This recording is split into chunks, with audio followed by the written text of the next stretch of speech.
avoir des malheurs dans ce bas monde, avant l'au-delà. Je parle à tous mes frères et sœurs, à tous les yeux qui vont lire mon histoire, à toutes les oreilles qui vont l'écouter, à tous les cœurs qui vont le ressentir. Ton amour qui n'est pas dans la satisfaction d'Allah est un malheur, une tristesse, un poids sur le cœur. Wallahi, vous le savez mes frères et sœurs, que aimer dans le haram c'est se rabaisser et s'humilier. Et aimer dans le halal quand tu es marié, aimer les gens de ta famille, tes proches, aimer pour Allah, tes frères, les sœurs entre elles, aimer pour Allah, c'est ce qu'il y a de plus beau. Et c'est ce qui fait en sorte que ta foi augmente et ta relation avec Allah aussi. Mais quand tu aimes dans le haram, tu te sens rabaissé. Tu te sens plus pourri qu'une chaussette trouée. Crois-moi sur parole, je sais ce que je dis. Une personne qui prend le chemin du haram et qui commence à draguer, que ce soit sur le net, téléphone ou n'importe quel autre moyen à la bibliothèque quand il va réviser ou autre, quand il a une relation avec une fille et que celle-là est dans le haram, les deux se sentent rabaissés. Pourquoi ? Parce qu'ils veulent atteindre une chose qu'ils n'arrivent pas à atteindre. Cette chose est le bonheur, et le bonheur se trouve auprès d'Allah subhanahu wa ta'ala. Et c'est pas avec l'accès du diable que tu vas trouver le bonheur. Crois-moi, je sais ce que je dis. Cet homme m'a donné son numéro. Donc elle parle de monsieur M sur internet, qui lui a donné son numéro de téléphone portable. Et m'a demandé plusieurs fois de l'appeler, pour qu'il entende ma voix, qui elle serait différente de celle qu'il entendait sur le net. Regardez les ruses du diable. Je savais qu'il voulait connaître le numéro duquel j'allais appeler. J'hésitais énormément, jusqu'au jour où mon mari me dit qu'il avait du travail dans une autre ville pendant 3 jours. Et là, le shaitan, il s'est emparé de son esprit. J'ai montré à mon mari que j'étais triste, alors qu'au fond de moi, j'étais très heureuse qu'il partait pendant 3 jours. Mon mari me disait, tu as grave changé, Samira. La maison est toujours en désordre. Ta prière, tu ne cesses de la négliger. Ta fille Fatima, tu ne t'occupes plus d'elle, ni de moi, alors que je suis très doux avec toi. Tu es devenue très nerveuse, et tu cries tout le temps, pour rien. J'en suis sûr que c'est à cause de ton éloignement d'Allah. Je lui répondais, et regardez le shaitan ce qui lui a inspiré. Toi, tu ne sais pas c'est quoi l'éducation des enfants. Le fait de s'occuper d'eux me prend énormément de temps. Il m'accompagna, moi et mes enfants, chez mes parents, puis voyagea pour son travail. À l'heure de l'Asr, j'ai demandé à ma mère de me garder les enfants, pour que j'aille faire quelques courses.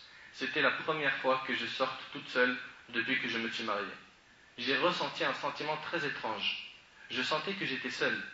Je me demandais, qu'allais-je faire si un malheur m'arrivait ? Comment allais-je prévenir ma famille ? Je savais que dans l'islam, une femme n'avait pas le droit de sortir sans informer son mari, car elle est considérée comme étant une perle précieuse.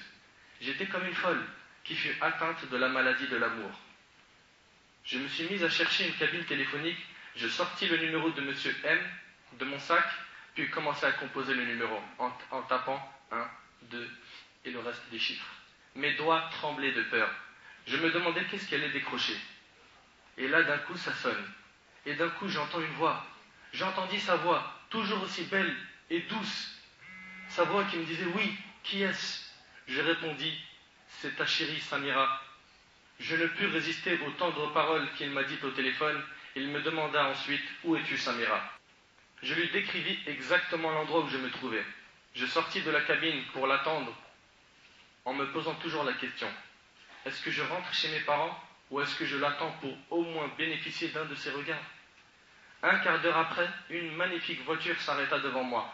Les vitres commencèrent à descendre petit à petit, puis son visage apparut devant moi. J'étais sûr que c'était lui, car c'était la même photo que j'avais reçue par email. Je n'en croyais pas mes yeux.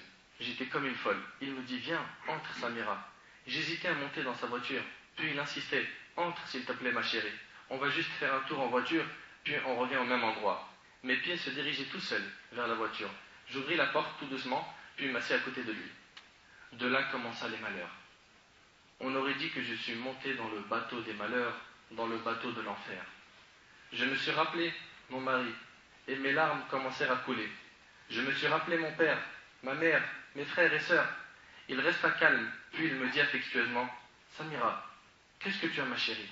avec la plus douce des voix que j'ai pu entendre de ma vie. Il regarda mon visage, puis me dit « Oh mais qu'est-ce que tu es belle !» Mes larmes ne cessèrent de couler, car j'ai senti que j'ai trahi mon mari. Comment j'ai pu me permettre de me retrouver dans cet endroit ? Il me demanda, tout en étant étonné, « Samira, est-ce la première fois que tu sors avec un homme ?» Je répondis « Oui ». Il me dit « Samira, n'aie pas peur, ne pleure pas. Tu m'as bien dit que tu m'aimais quand on discutait sur le net. Pourquoi as-tu peur?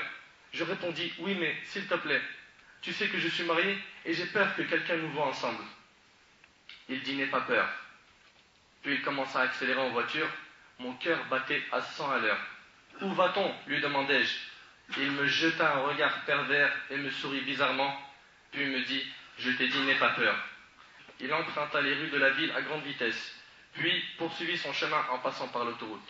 Lorsque nous sommes sortis de la ville, je me suis mis à pleurer. Les souvenirs de mon enfance me revenaient à l'esprit. Et c'est comme ça, hélas. Le shaitan, quand il piège quelqu'un, c'est quand il tombe dans le piège qu'il commence à regretter. Et quand nous, on met en garde, comme là maintenant, on est en train de mettre en garde contre cette mixité et ce mélange sur le net et cette isolation, les gens ne nous écoutent pas. Quand ils nous écoutent, quand elle est enceinte, quand elle doit avorter, quand son cœur il est brisé, quand lui il n'en peut plus, il ne sait plus comment se séparer d'elle. C'est maintenant qu'on nous écoute, pas quand on prévient. On n'écoute qu'à la fin, une fois que le mal est fait. Lorsque nous sommes sortis de la ville, je me suis mis à pleurer. Les souvenirs de mon enfance me revenaient à l'esprit. Lorsque je vivais chez mes parents, j'étais si naïve et si chaste. Je me suis souvenu quand Ranem était venu me demander en mariage, quand j'étais en robe blanche, ma nuit de noces. Est-ce que tous ces souvenirs seront souillés par ce jour d'aujourd'hui? Je me suis mise à pleurer en sanglots. C'est à cause de moi, c'est moi la fautive. Je criais, mais lui souriait. Nous arrivâmes dans une forêt bien loin de la ville, où 3 jeunes hommes baraqués, au visage affreux m'attendaient. C'est à peine que la voiture s'arrêta, qu'ils ouvrirent la porte, me tirèrent pour me jeter par terre et m'insultèrent de tous les noms. Moi qui n'entendais que des belles paroles de Ranem, ils se sont mis à me frapper très fort. Je regardais Monsieur M en pleurant. Je criais pendant qu'il me déchirait mon gilbab. Qui, wallah, il n'a jamais goûté à de tels supplices. C'est ça ton amour? C'est ça ton amour, lui demandai-je. Il me souriait en disant, doucement les gars, doucement avec cette belle femme.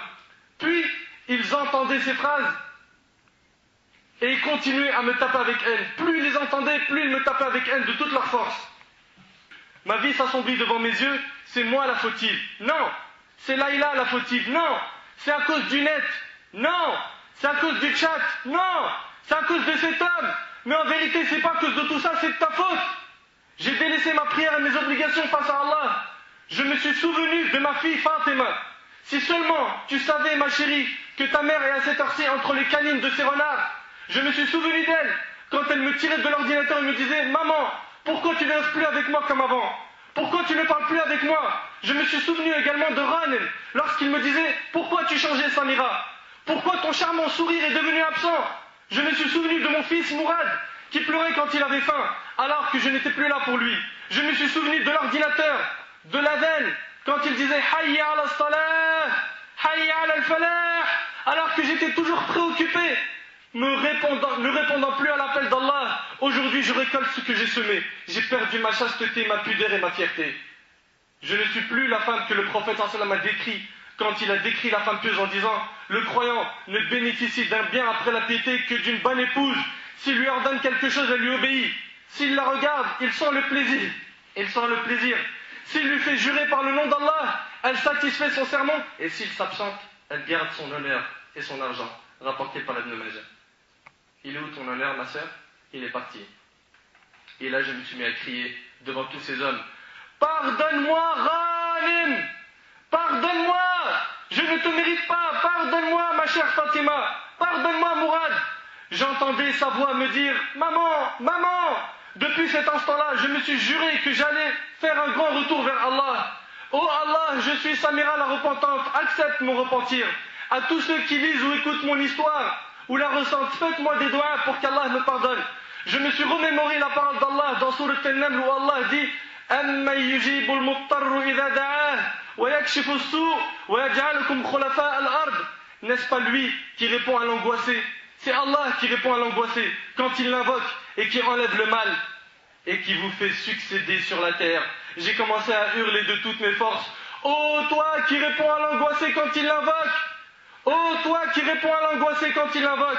Il voyait mes larmes, mais n'avait aucune pitié de moi. Il se moquait de moi.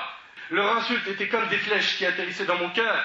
Un d'eux me disait, c'est maintenant que tu dis, oh Allah, pourquoi ne l'as-tu pas dit depuis longtemps? Chacun d'eux fit de moi ce qu'il avait envie. Tous, ils ont commis le haram avec moi, puis nous prîmes la voiture. J'essayais de récolter les quelques bouts qui restaient de mon gilbert qu'ils avaient déchiré. Monsieur M se trouvait à côté de moi. Il ne cessait de rire en me disant « C'est bon, arrête de pleurer maintenant ». Je lui dis « Espèce de traître ». Il me gifla si fort que mes lèvres ont saigné. Mes joues étaient enflées, ces joues sur lesquelles ma fille Fatima ne cessait de m'embrasser. Mes larmes continuaient à couler. Il m'accompagna à l'endroit où nous nous sommes rencontrés, puis s'en alla. J'ai ramassé mon gilbert en récoltant le plus de morceaux possible et rentré chez mes parents. Je n'arrivais même pas à marcher à cause de la douleur que je ressentais à mes jambes. Je me suis précipité vers la salle de bain, j'ai lavé mon visage et me suis regardé dans le miroir. Je ne m'étais jamais vue aussi écœurante que ce jour-là. Les marques des gifles étaient remarquables. J'ai lavé mon visage de nouveau, puis je me suis dirigé vers mon ancienne chambre qui détenait plein de beaux souvenirs. Des souvenirs de mon enfance, lorsque j'étais sage, pudique et innocente. J'ai fermé la porte et j'ai pleuré. Pleuré. Pleurer, jusqu'au